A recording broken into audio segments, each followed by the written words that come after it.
Just imagine guys, कभी कभी life में कुछ चीज़ें अचानक से मिल जाती है जो हमें सीधा पास्ट में ले जाती है। सारी मेमोरीज सब कुछ वापस याद आ जाता है। आज मेरे साथ भी कुछ ऐसे ही हुआ। मुझे अपने 7 साल पुराने ऑयल पेस्टल कलर मिले, और ऑनेस्टली उस मोमेंट पे सिर्फ कलर्स नहीं मिले थे, बल्कि बहुत सारी यादें वापस आ गई थी। सच बोलूँ तो ये कलर्स देख के मुझे अपना पुराना वर्ज़न याद आ गया था। वो टाइम जब सिर्फ ड्रॉ करना मैटर करता था। लाइक्स, व्यूज़, परफेक्शन का कुछ भी प्रेशर नहीं होता था। बस पेपर, कलर्स और मैं। तब मैं सोचती थी बस अच्छा बनाना है। और आज सोचते हैं लोगों को पसंद आएगा या नहीं, लाइक्स अच्छे आएंगे या नहीं, एंड सो ऑन चीज़ें बहुत सारी माइंड में चलती रहती हैं। मैंने डिसाइड किया क्यों ना इन्हीं पुराने पेस्टल्स को यूज़ करके एक पोर्ट्रेट बनाएं। कोई फैंसी टूल नहीं, कोई नए कलर नहीं, बस वही पुराने पेस्टल कलर और एक ये पेपर। एंड पोर्ट्रेट इसलिए क्योंकि मुझे लगता है फेसेस इमोशन दिखाते हैं, और आज मैं अपने इमोशंस को पेपर में लाना चाहती हूँ।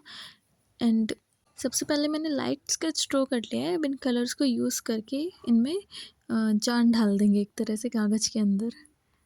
वैसे ऑनेस्टली 7 साल बाद ऑयल पेस्टल यूज़ करना थोड़ा ऑकवर्ड लग रहा था। लाइंस टेढ़ी मेढ़ी जाएंगी मुझे पता था, प्रोपोर्शन भी मैच नहीं करने वाला, I know. But I think perfection होना ज़रूरी नहीं है, रियल होना ज़रूरी है। इसलिए मैंने अपनी ओवर थिंकिंग को साइड किया एंड फ्लो के साथ वाइब मैच होने दी। एंड यू नो गाइस, जब भी मैं कोई भी अपनी पेंटिंग बनाती हूँ, so colouring is my favourite part.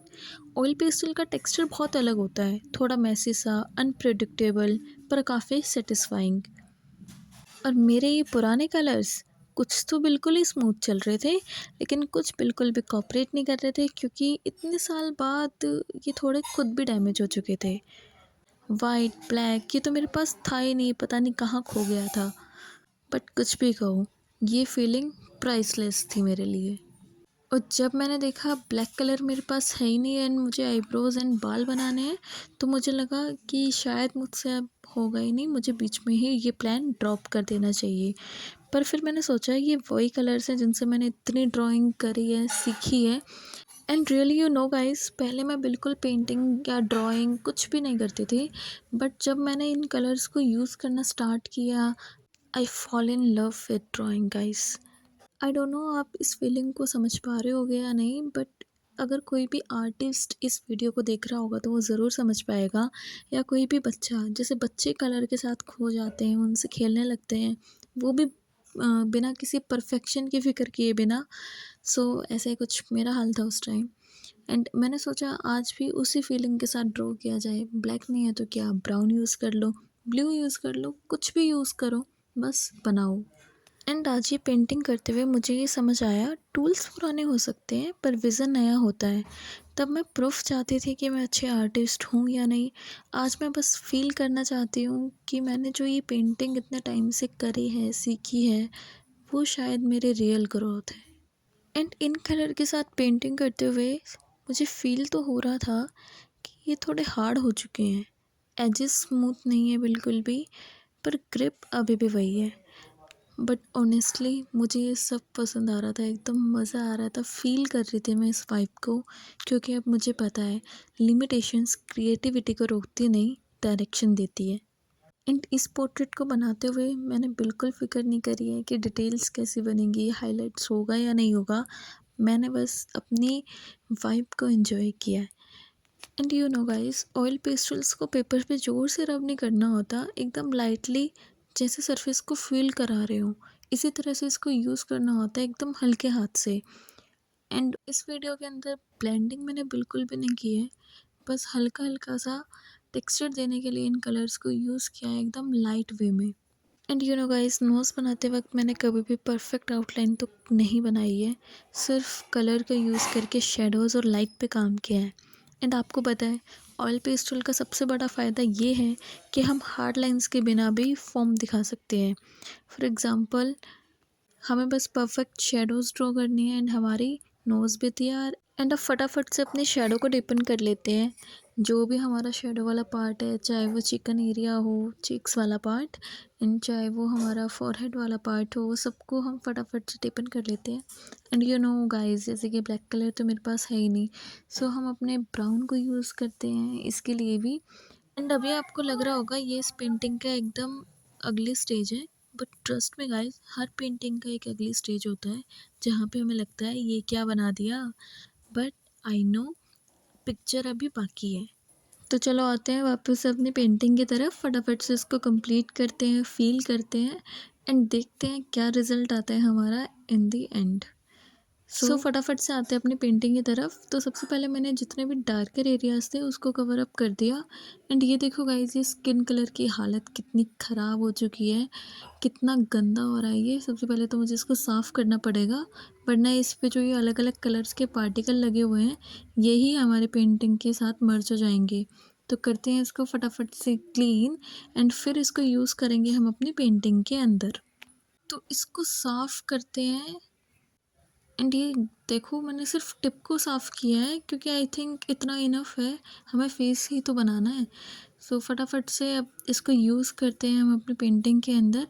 जो भी लाइट वाला पार्ट होगा ना, उस पार्ट के अंदर हम स्किन कलर को यूज़ करेंगे, इसलिए इसका साफ़ करना बहुत ज़रूरी था, वरना वो भी बहुत ख़राब हो जाता।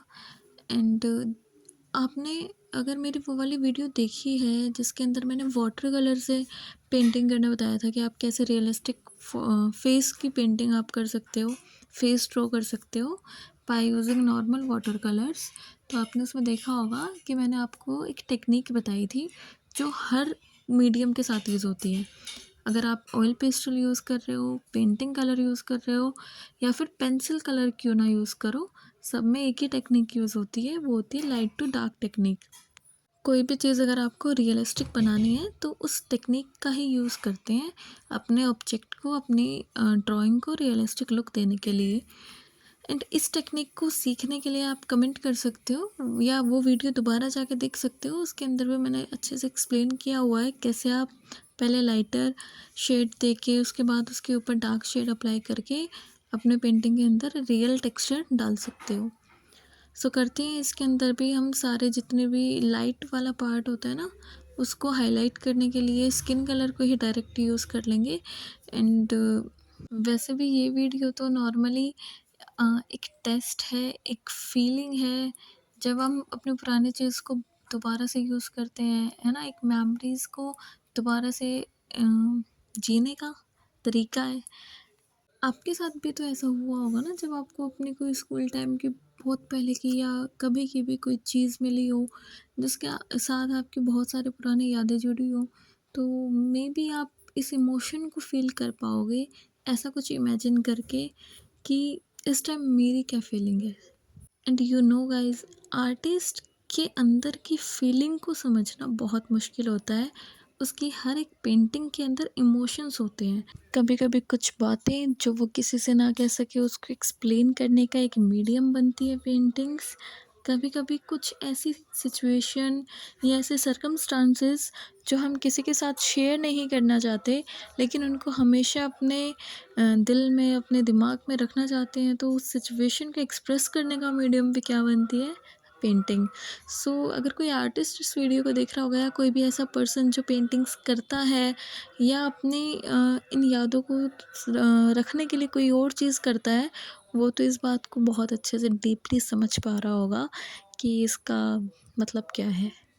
एंड आप देख सकते हो गाइस, हमारा फेस एकदम कंप्लीट हो चुका है। एंड जितना भी पार्ट हम इसके अंदर ऐड ऑन कर सकते थे, यानी टेक्सचर डाल सकते थे, लाइट डार्क सब कुछ हमने कर दिया है। But it is not our final look, अभी इसके अंदर बहुत कुछ ऐड ऑन करना बाकी है, जो हम ब्लेंडिंग तो इसके अंदर मैं अवॉइड करूँगी, ब्लेंडिंग नहीं करूँगी मैं, क्योंकि मुझे ऐसे ही ठीक लग रहा है। ब्लेंड करके हो सकता है ये ख़राब हो जाए, क्योंकि ऑयल पेस्टल्स बहुत पुराने हैं एंड ढंग से चल भी नहीं रहे, मतलब बहुत अजीब ही टेक्सचर दे रहे हैं ये।